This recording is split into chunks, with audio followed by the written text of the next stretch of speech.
আনন্দবিডিতে সবাইকে স্বাগতম। অবিশ্বাস্য হলেও সত্যি, এবার সন্ধান মিলেছে মানব শিশুর খামার।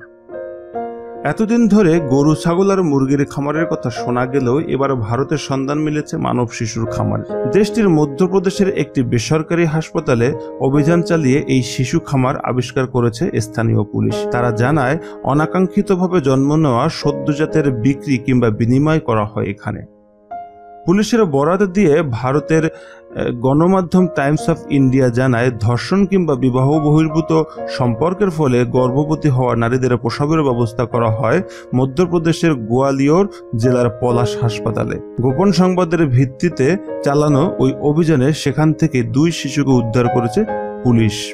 তবে বাকিদের আগেই বিক্রি করে দেওয়া হয়েছে বলে জানিয়েছেন তারা। এই ঘটনায় হাসপাতালের ব্যবস্থাপক সহ মোট 5 জনকে গ্রেপ্তার করেছে আইন শৃঙ্খলা রক্ষাকারী বাহিনীর সদস্যরা। দাসত্ব এবং পতিতাবৃত্তে বাধ্য করানোর অভিযোগে তাদের বিরুদ্ধে মামলাও দায়ের করেছে পুলিশ।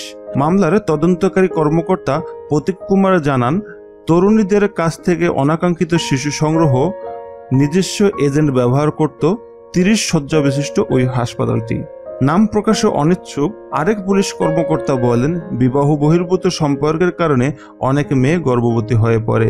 তার মা বাবা যখন তাকে গর্ভপাতের জন্য চাপ দেয়, তখন এ ধরনের হাসপাতালের চিকিৎসকরা মেয়েদের নিরাপদ ও গোপন প্রসবের নিশ্চয়তা দেয়, যাতে মেয়েরা গর্ভপাত না ঘটায়। শিশু জন্ম নেওয়ার পর হাসপাতাল কর্তৃপক্ষ অন্য কোনো দম্পতির কাছে শিশুটিকে বিক্রি করে দেয়।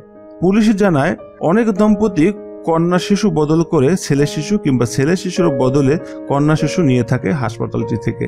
এভাবে হাসপাতালে চলে শিশু বদলের কাজও। স্থানীয় এক দম্পতির 2 ছেলে শিশু থাকায় তারা একটি ছেলে শিশু হাসপাতালে দিয়ে এখান থেকে একটি কন্যা শিশু নিয়ে নেয় বলেও জানিয়েছেন পুলিশের এক কর্মকর্তা।